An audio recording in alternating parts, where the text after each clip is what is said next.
Hello, Assalamualaikum Dr. Manira, and for those who watching this video, my name is Nur Alisani binti Mustafa and my magic number is 280699. Without wasting our time, I just want to say welcome to my presentation about the Pavlov Dog Experiment. First of all, let me introduce the figures for this experiment. Ivan Pavlov, or in full Ivan Petrovich Pavlov, was born on 14 September 1849 and died on 27 February 1936. He was awarded the Nobel Prize for Physiology and Medicine in 1904 for his work on digestive secretion. His notable work is lectures on the work of digestive glands and his subject of study, Pavlovian conditioning, condition reflex, nervous system, and secretion. Okay, let's move to the background history of the experiment. How did experiments on the digestive response in dogs lead to one of the most important discoveries in psychology? Ivan Pavlov was not Russian psychologist who won the 1904 Nobel Prize for his work studying digestive processes. While studying digestion in dogs, Pavlov noted an interesting occurrence. His canine subject would begin to salivate whenever an assistant entered the room. In his digestive research, Pavlov and his assistant would introduce a variety of edible and non-edible items and measure the saliva production that the item produce. Salivation, he noted, is a reflexive process.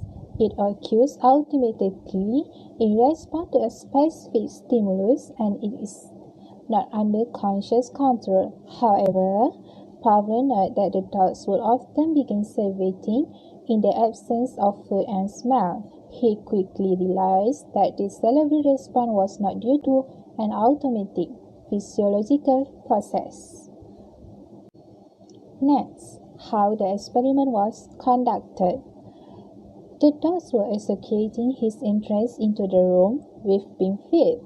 This led Pavlov to design a series of experiments in which he used various sound objects such as a bell to condition the salivation response in dogs.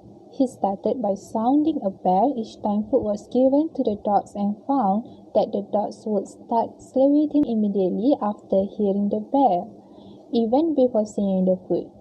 After a period of time, Pavlov began sounding the bell without giving any food at all and found that the dogs continued to salivate at the sound of the bell, even in the absence of food.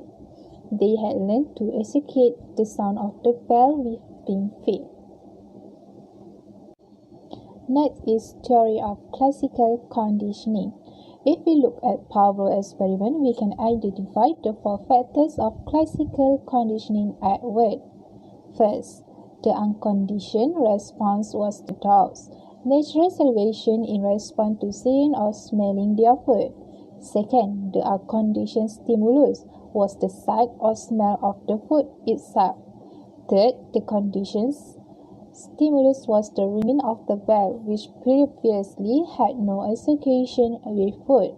Fourth, the conditioned response, therefore, was the salivation of the dog in response to the ringing of the bell even when no food was present.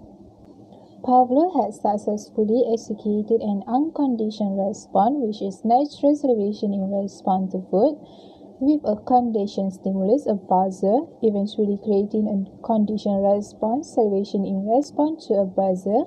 With this result, Pavlov established his theory of classical conditioning. After that, we move to therapy. Pavlov's discovery of conditioning principle was essential to the founding of behavior therapy in the 1950s and continues to be central to modern behavior therapy.